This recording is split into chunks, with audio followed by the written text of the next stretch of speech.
Next, Pico's image materialized on the screen. While she didn't fit the age category of a girl, her appearance held enough significance to propel the narrative forward. She's the one we clashed with, right? Pico, I believe, is her name. The conversation was recorded. There's no doubt the individual goes by the name Pico.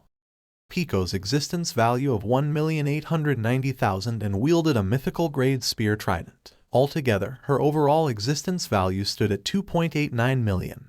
This one poses a considerable challenge. Benimaru-sama, I'd like the opportunity to handle her. I'll consider it. Next on the display was Gracia. That's the girl I faced. She wasn't giving it her all, but she proved to be a formidable fighter. Benimaru saw a chance for a rematch but advised Guild to prioritize healing. The individual is Gracia, with an existence value of 2,440,000, armed with a mythical grade one-handed longsword and a round shield. In total, Gracia's existence value is 4,440,000.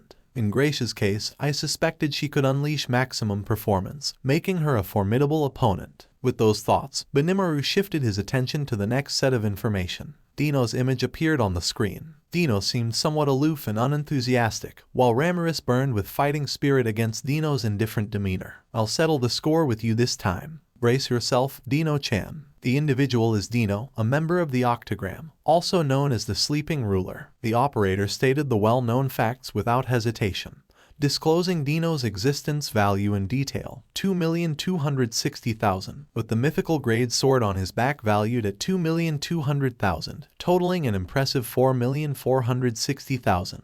He seems completely uninterested. On what basis do you say that? A woman's intuition. The final person under scrutiny was Vega, considered the most significant threat. All eyes focused on the numbers displayed on the monitor. 17,370,000. He's a monster, Benimaru uttered on behalf of the group. Diablo, the only one smiling in the room, offered to confront him. No, that's not a wise idea. It's his power, but there are still many unknowns. Tensura escaped once, so caution is essential. With a firm resolve to finish Vega this time, Benimaru instructed patience for the right moment. Separating him from Mai was crucial to prevent an easy escape. Diablo agreed and complied. Moreover, it seems Vega is up to something. He mentioned consuming the labyrinth in the conversation with Dino, didn't he? Can he really do that? What? Of course not. But it seems we can't let our guard down. I was curious, so I checked, and he's genuinely attempting to consume the labyrinth. Ramiris explained that Vega's magical bacteria were attempting to cover the labyrinth walls. The labyrinth itself is an imaginary substance, neither organic nor inorganic. Bacteria, which typically affect only organic matter, shouldn't harm the labyrinth, yet Vega persistently took on the challenge. For now, it seems if the hierarchy changes, he'll lose control, but he's aware of that too. In reality, the weaker monsters in that hierarchy have been consumed, and it's like they're slowly accumulating power,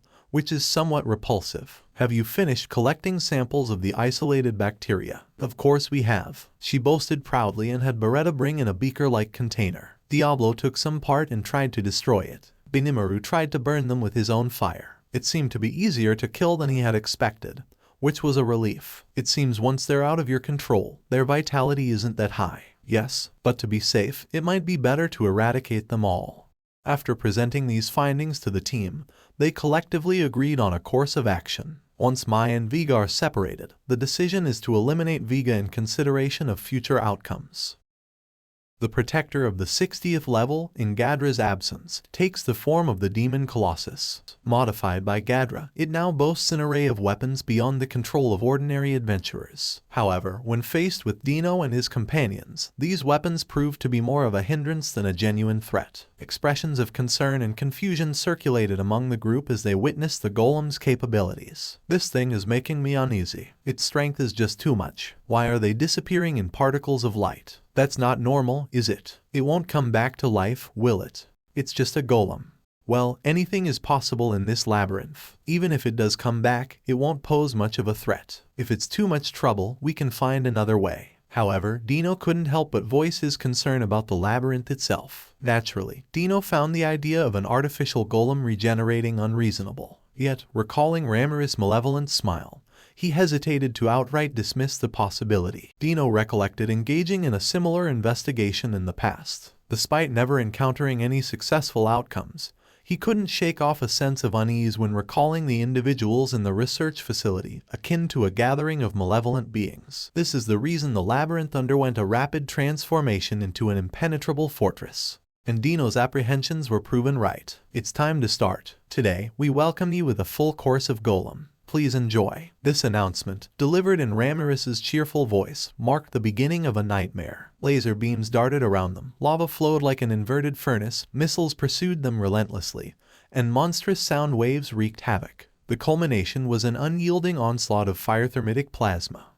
You, Ramiris. She's having a good time. Dino was infuriated. Tears of blood welled up as he realized he had become a test subject for a new weapon, and he wished for the onslaught to cease. Ramiris' power made Rimiru's countermeasures effective, amplifying the Labyrinth's defenses. Ramiris had effortlessly turned a seemingly impossible scenario into a horrifying reality. It's back. What the hell? What's going on? I thought Ramiris would be satisfied by now. I'm sorry, I didn't expect this. The golem, thought to be defeated, reappeared unscathed and multiplied in number, courtesy of Ramiris' introduction of new models and prototypes. Dino and his comrades exhausted themselves trying to fend off the resurrected golems. Within Ramiris' domain, even inorganic golems gained immortality, escalating the threat to unimaginable levels. After 3 hours of continuous battle, there was no sign of the golems reviving. Ramiris' power proved incapable of regenerating missiles and bullets. Dino's strategy had succeeded. Hey, they've finally calmed down. Yeah, naturally. Once the energy is depleted, the attacks will stop. I'm really tired. If Mai hadn't redirected the power unit, we might have fought for much longer. Thanks to Dino-san's precise instructions. Dino's strategy involved separating the golem's power source and moving it outside the labyrinth. The spirit core, the golem's power reactor, could generate unlimited energy with sufficient magicules. Mai's spatial domination ability played a crucial role in the success of the strategy, fostering camaraderie among the team. Dino cast a stern glance at Vega, the one who had ordered them to defend the location. Vega explained his plan to seize the labyrinth's power while the team confronted the boss. Listen, guys, I'm here to take away the power of this labyrinth. As you move through the levels, the connection is lost, so I'll try to set it up while you defeat the boss. How's it going? Yeah, it's okay. I've figured one thing out. My power is still ineffective against inorganic things. Dino's anger grew at Vega's casual revelation. Oh, does that mean our efforts were in vain? Different labyrinth levels lose their control over magical bacteria, making each level unique. If I cover the labyrinth with my power as soon as you enter, everyone inside becomes my food. Isn't that a good idea? I see. Let me ask you something. If we cover it with your germs, is it possible to teleport directly inside? Oh, that's impossible, of course. As Vega pointed out, I believe it is challenging. This is because deciphering the coordinates within an organism's body is inherently complex and poses difficulties. It's great that we can avoid surprise attacks even if the monsters we defeat become your bait. It might prevent the enemy from escaping, which has other advantages. Despite being ineffective in the current golem level, Dino anticipated its potential application in the next stage. Pleased with the acceptance of his idea, Vega focused on seizing control of the labyrinth in the next level, leaving the rest to Dino and the team. The once uncertain strategy in the labyrinth now had a clear direction. I'd like to give a big shout out to my top Patreon supporters, Cheesebean, Kevin Matthew, Davon, Corrido, Jason Torres, and Edward Balestreen. I also want to acknowledge our top commenter of the week. Thank you all for tuning in. I'll be back with more content soon, so make sure to hit that subscribe button.